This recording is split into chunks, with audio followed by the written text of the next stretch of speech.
Hello，大家好，欢迎大家来到以色列美角的频道。今天是以色列跟伊朗进入战争的第7天。那我今天想要讲的是，在早上7点多还是8点多的时候，我们又听到了防空警报声，然后我们就去跑防空洞，然后出来的时候就看到新闻，就是讲到以色列的医院在中部的医院被导弹打中了。那这是一个很夸张的事情。第一个反应对我来讲就是伊朗真的是疯了，因为大家都知道打医院是战争罪嘛，你不能打医院，不能打平民。你之前打平民已经很明显了，你丢导弹到居民住的地方，这次已经很明显了，就是你直接丢导弹到医院，这个是没有借口的。你导弹不会说我瞄准的是隔壁的什么东西，然后不小心打到医院，这是不可能的事情。那伊朗他打以色列医院就是真的是很夸张，真的是疯了。然后因为我昨天才去医院嘛，我身边朋友也有去医院，当然我去的是耶路撒冷的医院，但是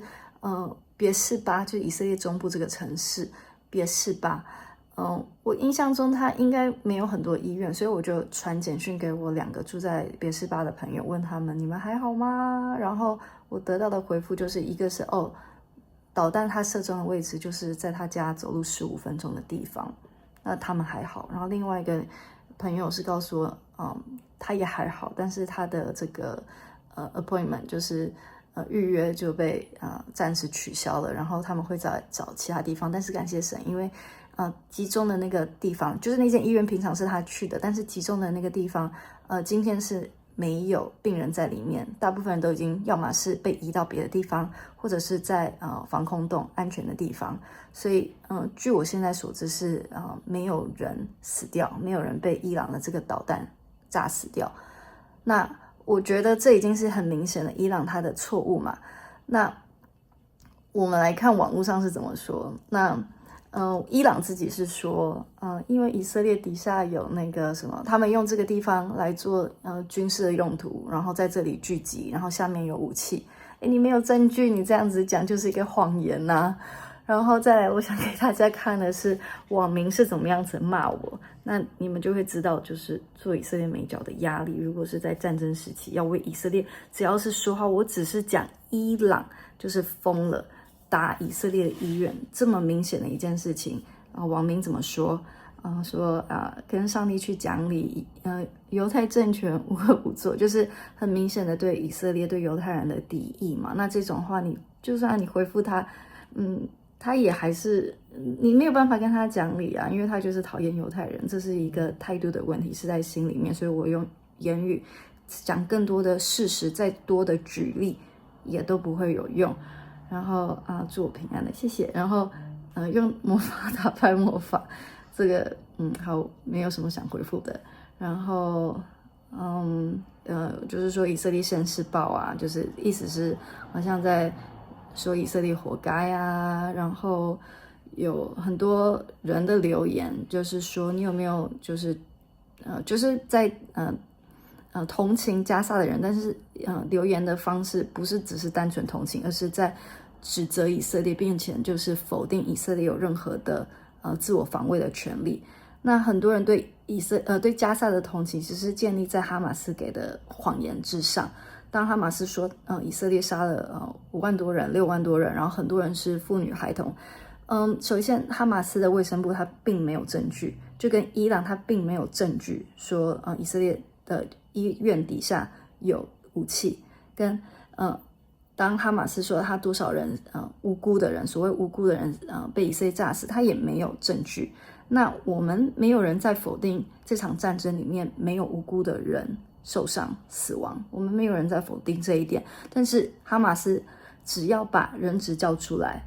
哈马斯只要不要发动10月7号的战争，因为当哈马斯对以色列发动这场战争的时候，哈马斯跟以色列是有和平协议的以色列他是容忍了哈马斯在加沙完全的自治。当哈马斯说这个是什么露天监狱，可是问题是加沙它同样它是有饭店，它是有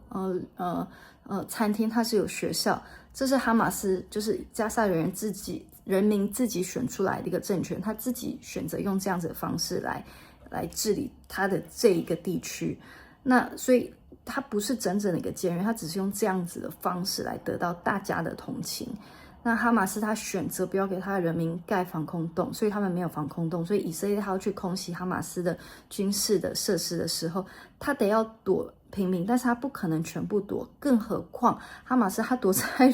平民后面，把他们当作人肉盾牌，这是大家早就知道。可是很多人他们在同情加萨人的时候，他并没有去讲哈马斯的事情，这是一个很奇怪的事情，他没有去讲10月7号发生的事情，哈马斯这样子跑进来，第一波，然后第二波是平民进来趁火打劫啊，也有帮助到哈马斯，然后第三个很多的平民，他们说他们是平民，可是他们不是真正的平民啊，他们可能为联合国工作，他们可能就是为新闻工作，可是他们其实是哈马斯的一部分。那像是那个UNRWA，就是联合国难民那个救济中心近东的那个工程处，他以色列那个时候公布的消息是忘了是1/10还是1/5的人其实都是跟哈马斯有关的。那你在一个这么密集的地方200多万by the way 强调一下，如果说以色列真的要做种族灭绝的话，有2个很强烈的论点，一个是以色列它境内的这些阿拉伯人，就是所谓的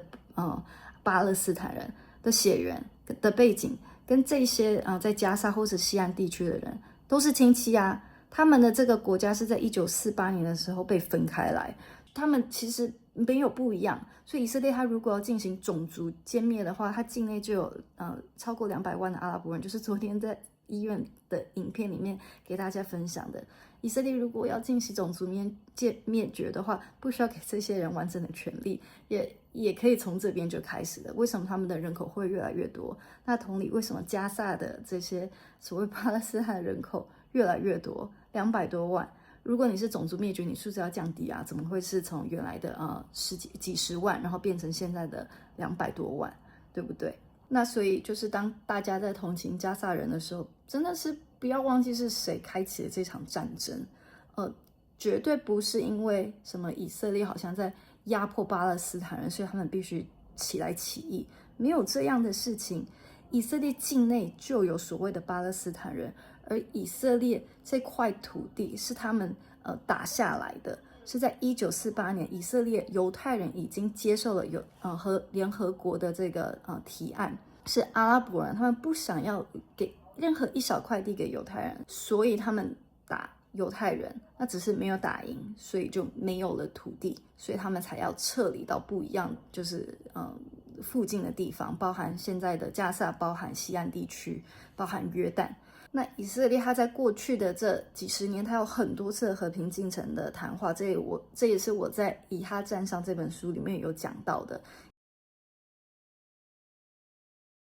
以色列人他们渴望和平，可是巴勒斯坦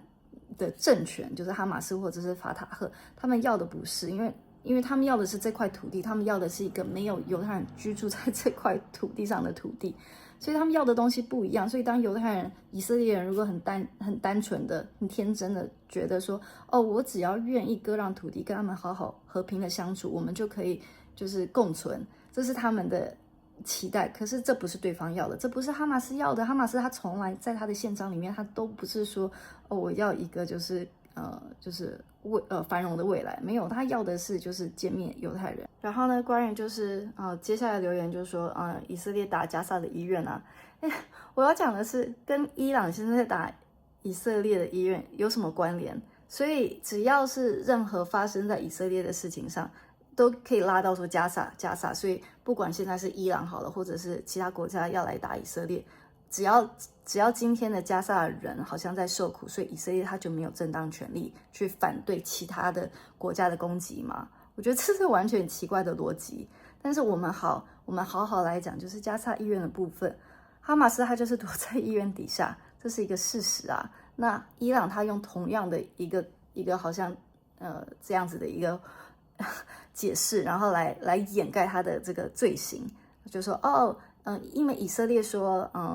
加萨底下有军事机构，所以他可以打那个加萨的医院，所以呢我们现在打以色列医院，我们也用同样的理由，好像就是可以说得过去。但是你要有事实啊，以色列它底下哪里有就是所谓的这些武器？以色列它医院里面哪里有就是官人聚集，然后你可以把它变成一个军事目标。所以我觉得讲了半天，我们没有一个人是在那间医院里面，我们也没有一个人是在加沙的医院里面，我们所有听到的都是媒体。现在你们看我讲话也是媒体，那我能够说什么？我觉得我能够说的就是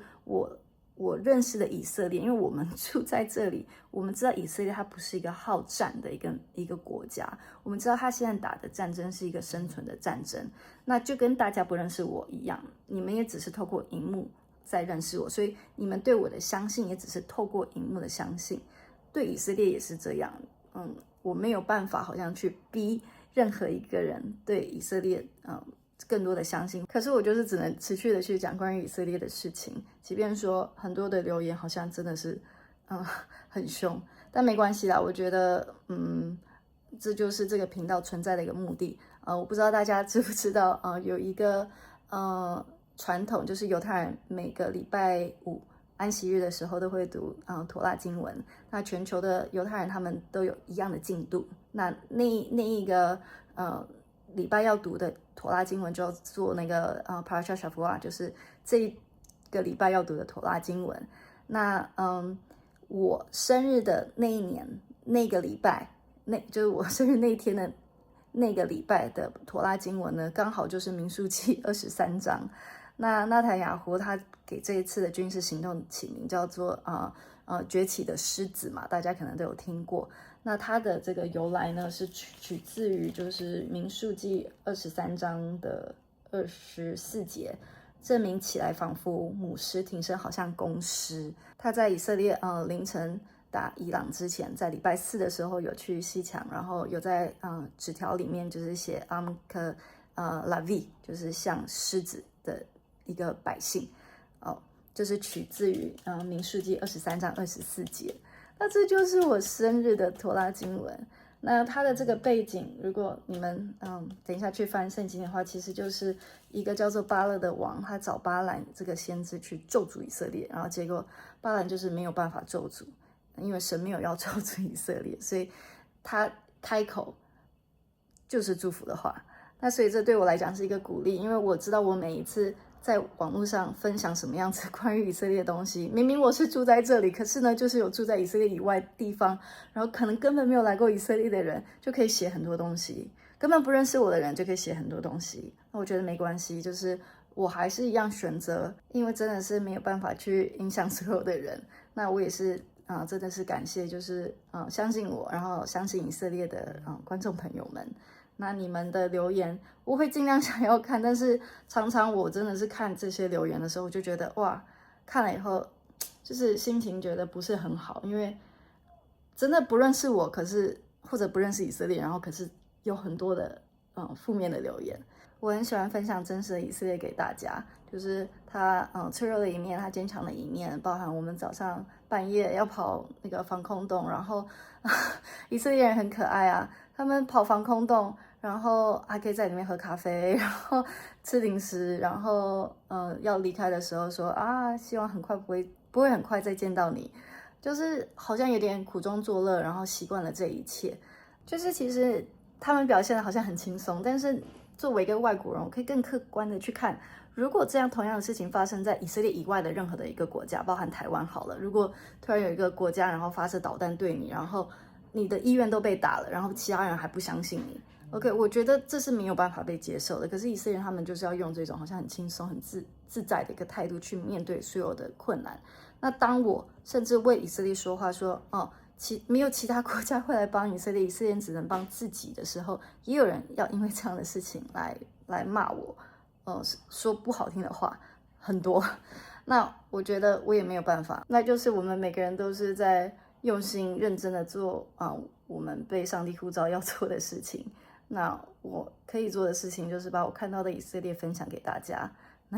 那这个代价是蛮大的，因为代表我们住在这里的同时，还要去忍耐其他人的不理解或者是攻击。但是我相信大部分的人是很需要，就是